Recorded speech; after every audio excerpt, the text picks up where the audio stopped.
Halo, apa suaranya? Iya, sudah terdengar. Nah, sedikit dari sinyal karena memang di sini bagus untuk sinyalnya. Ya, mohon maaf untuk para pendengar. Eh, Baru saja terjadi kesalahan teknis. Langsung saja kita mulai. Tadi sampai lingkungan. Ya, benar. Ya, selanjutnya ya ini lingkungan ya. Dari Ya, lingkungan ini sudah dijelaskan deh kayaknya dari tempat kita di mana kita tinggal, di situ kita dibentuk, di situ karakter kita dibentuk. Nah, sama kayak salah satu apa ya? Salah satu kata-kata mutiara lah dari seorang yang bijak. Saya nggak tahu siapa yang ngomong ini. Anggap aja yang bijak itu ya anggap aja gurunya kita semua lah. Jadi dia tuh menyatakan kalau ketika kita berada di tempat yang di situ banyak penjahat atau mayoritas itu penjahat, kalaupun kita baik, kita akan dinilai sebagai penjahat. Nah, ya, ketika kita berada di tempat yang orang-orangnya baik, lalu ya pokoknya baik lah, baik itu pasti yang baik-baik pokoknya lah. Kalaupun kita orangnya itu kurang baik, kita pasti akan keikut nilai baik. Faris merasa nggak kayak gini? Jadi ketika Faris itu ada di anggap ini kita anu ya contoh aja. ya, Ketika kita ada di UINSA, nah UINSA kan UIN Universitas Islam Negeri. win. Otomatis orang mikirnya, oh pasti Faris ini anak yang Islami banget gitu kan. Iya, iya benar itu. Islami banget, rajin sholat. Sekarang aja kopiahan waktu live. Jadi kayak, aduh Islami banget deh kayak gitu ya. Nah, kalaupun Faris, tapi semoga aja enggak ya. Kalaupun Faris itu orangnya gak sholat atau eh, gak pernah, oh atau ya gimana lah pokoknya intinya gak baik. Aku gak mau nyebutkan kategori gak baik gimana. Nah, Ya, pasti orang luar kalau udah lihat Faris, oh anak UIN pasti Islami, pasti ya, eh, soleh soleha, mantu idaman, ya aku masih ya mantu idaman ya. benar, benar. Ya, kayak gitu. Nah, kayak gitu bentuk guru lingkungan bagi kita. Faris mau menanggapi mungkin Ya. atau Gini, saya mau menanggapi yang tadi yang barusan disampaikan karena sekarang ini banyak yang memang ribut kopi hijau itu, tetapi belum tentu baik juga. Bukan berarti saya menyebut itu baik, tetapi memang itu benar terjadi.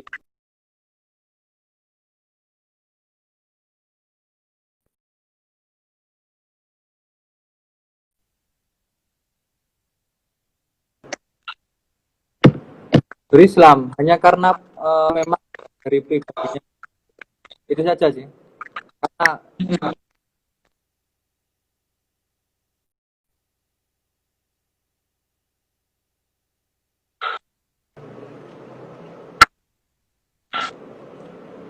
mungkin bentar aku mau tanya. Emang Faris pakai kartu apa sih kok kayaknya nyendat-nyendat gitu ya, sinyalnya jelek kayaknya.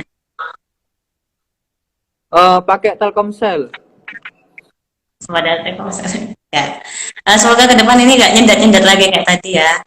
Ya, Nah, mungkin bisa jadi. lanjut aja ke ya yang ketiga. Nah, jadi guru tuh ada tiga. Pertama itu guru orang tua, dua itu guru lingkungan. Iya lingkungan. Ketiga guru apa kira-kira menurut Faris? Komunitas mungkin. Komunitas berarti teman-teman, Ya, teman-teman kita. Dengan siapa kita bergaul. ya, Eh, saya mengutip lagi kata orang bijak ya, karena saya sering banget baca-baca caption buat buat di ya kutipan-kutipan lah, kutipan-kutipan. Ketika kita berkumpul dengan orang yang menjual minyak wangi, otomatis kita akan ikut harumnya. Dan ketika benar, kita berkumpul dengan orang yang menjual ikan, maka kita akan terikut amisnya. benar, benar. Faris, dari kutipan ini menurut Faris gimana? Benar ya? Sering ya dengar dengar kutipan ini sering. Nah, dari situ sudah bisa disimpulkan kalau ketika kita berkumpul dengan orang-orang yang soleh atau orang baik atau teman-teman atau komunitas yang memberikan pengaruh yang positif bagi kita, secara sadar maupun tidak sadar kita akan keikut perilaku dia yang baik. Jadi kalau kita tuh kumpul sama teman-teman yang pakai baju syar'i atau jubah-jubah gitu ya, Ya, eh kita pas yang ini saya sendiri juga mengalami. Jadi kalau kayak kumpul sama orang-orang yang Islami gitu, kalau saya tuh mau melakukan hal yang buruk, saya mesti mikir, oh, gak enak, gak enak kumpul sama teman-teman yang kayak gini, aku sendiri kayak gini gitu kan. Akhirnya secara nggak langsung iya, itu membentuk membentuk kepribadian kita. Jadi iya, benar. di situ di situ kita pasti, oh, aduh nggak enak ini kalau aku pakai baju yang compang-camping, aku harus keikut. Hanya kita yang awalnya pakai baju yang terbuka lalu berubah menjadi tertutup gara-gara teman-teman kita seperti itu. Begitu juga sebaliknya. Ya nggak perlu saya jabarkan lah sebaliknya gimana. Nah, ini langsung aja ya. Eh, Ya, dari tiga hal tersebut, dari tiga pernyataan guru tersebut, guru baik oleh guru keluarga, lalu guru lingkungan, dan guru komunitas atau teman-teman, sebenarnya hubungan dengan meladani atau diladani itu apa? Pasti teman-teman, sahabat-sahabatnya pasti tanyanya kayak gitu kan. ya. Nah, dari tiga hal atau tiga guru tersebut, sebenarnya ada unsur meneladani dan diteladani selaku mahasiswa. Kenapa? Karena dari tiga guru ini kita nggak bisa mungkiri ya, kita tidak bisa memungkiri bahwa tiga hal ini adalah yang sering kita eh, hadapi setiap hari. Jadi orang tua, lingkungan, dan teman-teman ataupun sahabat-sahabat kita. Ada unsur meneladani dan diteladani secara tidak langsung di situ. Jadi teman-teman di sini, sahabat-sahabat di sini, maaf sahabat-sahabat di sini, sebagai mahasiswa lalu melihat orang tua seperti itu atau teman-teman yang seperti itu atau teman atau lingkungan yang seperti itu. Kenapa saya agak jelaskan lingkungan seperti apa? Karena Ya, lingkungan teman-teman atau orang tua teman-teman kan pasti berbeda. Jadi saya pakai kata pengganti itu. Nah, dari situ kita meneladani perilaku mereka, lalu kita secara tidak langsung juga diteladani oleh orang. Nah, ditiru dan meniru lebih tepatnya. ya karena manusia itu hanya bisa memilih dua hal. Kalau Ya, nggak dilihat, ya melihat. Ya sama seperti kalau nggak diteladani, ya meneladani. Manusia bisa memilih dua hal tersebut atau bisa melakukan dua hal tersebut. ya, benar. Kalau nggak bisa milih dua-duanya, namanya bukan manusia. Benar. Udah mungkin itu aja, Faris. Silahkan mungkin kalau mau dipersilakan bagi teman-teman yang atau sahabat-sahabat yang bertanya. Oh ya, Takutnya semakin malam. untuk yang bertanya, silakan langsung saja DM Instagram. Nanti akan kami bacakan pertanyaan-pertanyaan. Ini langsung saya bacakan ya. Ada satu pertanyaan. Halo, dengar di situ? Iya, dengar. Ya, jadi pertanyaannya adalah, ada nggak klasifikasi khusus mengenai meneladani atau diladani oleh mahasiswa? Sepertinya penjelasan tadi cukup general soal meneladani. Semua orang pun pasti melakukannya.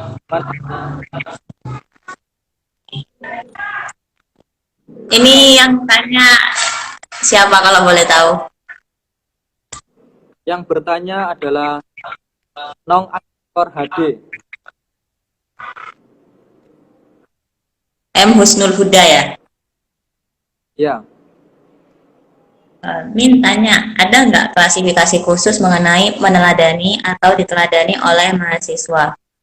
ya. Kalau orangnya ada, saya mau tanya balik. Maksudnya klasifikasi khusus yang seperti apa? Kalau misalnya orangnya nggak ada ya, mungkin penjelasan saya itu kalau terlalu khusus, khusus yang seperti apa seharusnya? Karena saya merasa penjelasan saya itu sudah cukup umum dan cukup khusus. Maksudnya bisa dipahami oleh banyak orang. Kalau terlalu khusus yang dimaksudkan oleh penanya itu terlalu khusus yang seperti apa?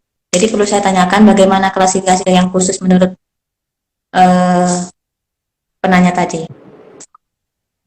Mungkin bisa lanjut ke pertanyaan kedua. Iya, ini masih belum ada pertanyaan lagi yang disampaikan. Mungkin saya yang bertanya. Boleh kan? Iya, gimana? Kan ada gini kan, ada yang banyak mengatakan bahwa adab lebih utama daripada ilmu. Itu bagaimana? Kan meneladani dan diteladani.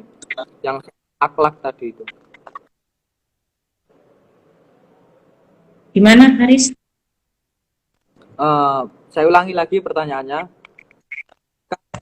Ada kan yang mengatakan bahwa adab lebih utama dari ilmu? Itu bagaimana? Kan masih ada hubungannya antara diteladani dan meneladani.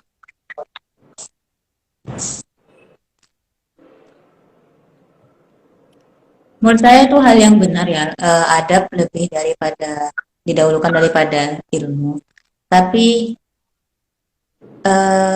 perlu digarisbawahi juga bahwa Allah akan meninggikan derajat-derajat orang yang berilmu. Gimana itu cara? Intinya seperti itu. Ya. Uh, Apalagi ada pernyataan juga jadi tolabul ilma tolabul apa itu? Pokoknya intinya menuntut ilmu bagi muslim-muslimat itu wajib. Jadi gini, adab lebih penting daripada ilmu. Tapi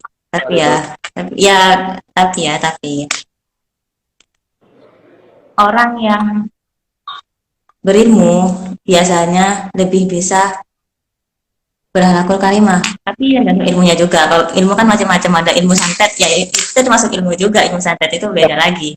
Nah, maksudnya itu gini. Inilah kenapa pentingnya guru pertama kita yaitu keluarga dalam hal mengajari. Jadi kayak akhlak itu kan termasuk ilmu juga. Jadi ketika kita itu bertingkah laku, otomatis kita kan belajar ilmunya, ada kan kitabnya juga. Nah, secara tidak langsung ketika kita mencari ilmu itu, kita juga belajar akhlak kayak gitu. Tapi aku nggak nyalahkan, itu benar, aku membenarkan, tapi aku nggak menyalahkan. Kalau menurut aku sih, bagi teman-teman silakan mau nggak setuju ya nggak apa-apa, karena ternyata sekali lagi pernyataan saya itu nggak mutlak benar ya, tidak ada kebenaran yang mutlak, yang ada hanyalah kebenaran bagi kita masing-masing. Ya, jadi saya lihat KBBI juga kan makna atau arti dari teladan adalah itu sesuatu yang patut ditiru atau dicontoh. Itu kan berasal dari kata tauladan. Kan Nabi Muhammad sendiri pernah bersabda, innamal bu'itsu lil utamima makarimal akhlak. Jadi Rasulullah itu diutus untuk menyempurnakan akhlak. Jadi memang benar yang dikatakan jenengan tadi, ketika kita belajar ilmu, tidak langsung kita juga belajar akhlak dan sebaliknya. Itu saja mungkin. Lalu ada ini satu saya bacakan, masih nyambung dengar? Iya, aku dari tadi dengar kok. Iya. Ini ada hal yang ingin saya tanyakan, mengingat statement Ketua Dewan tentang hal yang dikuasai oleh mahasiswa. Yang pertama adalah kedua moral, ketiga pengetahuan. Saya rasa ini harus diluruskan. Oke lah, jika hari ini mahasiswa dituntut harus pandai skill karena mengingat revolusi industri 4.0. Tapi lihat juga hari ini banyak yang harus dibenahi, seperti contoh terkait dengan pengetahuan sejauh mana minat baca kalangan mahasiswa hari ini. Kedua, moral mahasiswa hari ini patut dipertanyakan seperti tata krama, pergaulan bebas, dan lain sebagainya.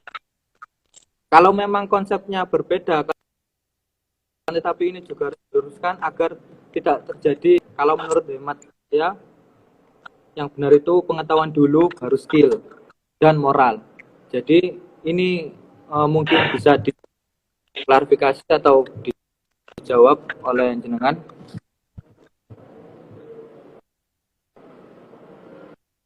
Boleh tahu nggak itu pertanyaan dari siapa? Mungkin saya bisa nyalamin orangnya sekarang. Pertanyaannya dari Lukman underscore 1926. Sebenarnya gini, untuk itu kan tadi juga ada ini ya, tak baca lagi ya. Menurut saya seharusnya pengetahuan dulu, baru skill dan moral, kayak gitu ya. Intinya kayak gitu kan. Berarti secara nggak langsung Mas sahabat Lukman, nah menyatakan kalau dia maksudnya itu klasifikasinya tuh urutannya seharusnya pengetahuan, skill dan moral. Sebenarnya gini, Ya, klasifikasi tiga tadi itu bukan harus dikuasai yang mana dulu atau mana dulu yang perlu kita dalami, mana dulu yang perlu kita pelajari, bukan. Tapi tiga hal tadi minimal harus ada dalam diri seorang pelajar atau mahasiswa. Jadi bukan urutannya itu skill atau urutannya itu moral atau urutannya itu afeksi atau perasaan ya. Bukan.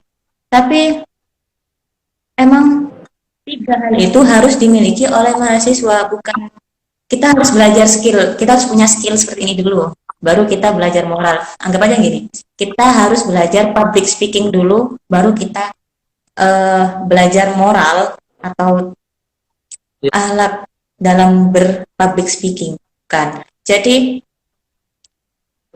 tidak ada klasifikasi maksudnya harus ini dulu bukan. Tapi hal itu harus dimiliki oleh mahasiswa, minimal harus dimiliki. Jadi seperti itu sahabat Lukman. Ya. ya. Sebentar, ini masih belum Faris nggak dengar bertanya. suaramu mulai hilang. Oh ya, sudah terdengar? Ya sudah. Ya, itu saja yang bertanya ya. Ini saya lihat sudah tidak ada lagi yang mau bertanya. Mungkin cukup paham para pemirsa ini. Mungkin kalau masih belum puas, nanti bisa ditanyakan lagi via DM PMI Rakyat dan Komunikasi. Sepertinya cukup ya perbincangan atau diskusi santai kita. Bisa dilanjut besok karena besok ini ada lagi, yaitu masih bersama Anita Carolina. Ya, kamu bertanya, Anita Carolina menjawab. Keren ini, agak milenial. Itu betul unsur berdamai dengan diriku seutuhnya. Pengen jelasnya, besok simak Instagram PMI Rayon Dakwah tepat jam 18.30 seperti tadi, dan kirimkan pertanyaanmu lewat DM Instagram. Mungkin ada terakhir yang mau disampaikan? Ya untuk sahabat-sahabat yang sudah menonton diskusi kita pada malam hari ini, sebenarnya saya sungguh menyayangkan adanya pandemi sehingga kita harus berjumpa via virtual. Seandainya bisa ngopi langsung ya, saya lebih suka diajak ngopi sih, bareng-bareng kita ngobrol. Kita sama-sama doakan ya, semoga Indonesia cepat sehat, cepat kembali seperti semula sehingga kita bisa ngobrol lebih santai dan lebih enak face to face daripada virtual begini. Apalagi tadi gak ada suaranya ya, mohon maaf sekali. Oh ya, Ya, satu, uh, saya mau mengutip ya, pernyataan dari salah satu dosen saya. ya, Ini cukup penting buat kita semua. yaitu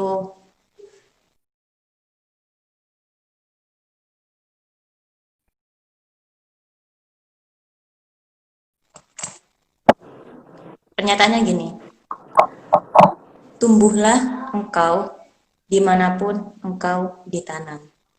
Jadi ketika kamu menghadapi hal-hal yang buruk, orang tua atau keluarga yang tidak baik menurutmu, lingkungan yang kurang baik, jangan jadikan itu alasan bagi kamu untuk tidak menjadi manusia yang baik.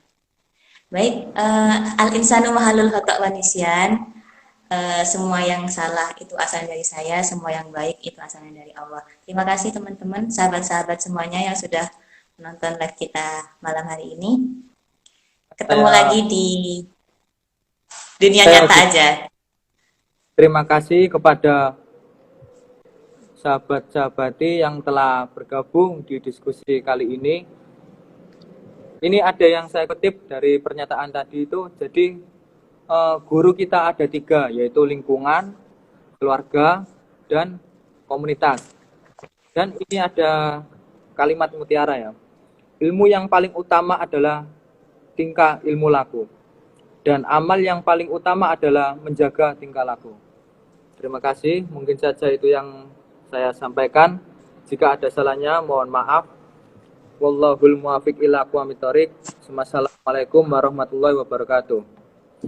Waalaikumsalam warahmatullahi wabarakatuh. Kepal dan maju ke muka, mundur 1 langkah adalah sebuah bentuk pengkhianatan. Salam pergerakan.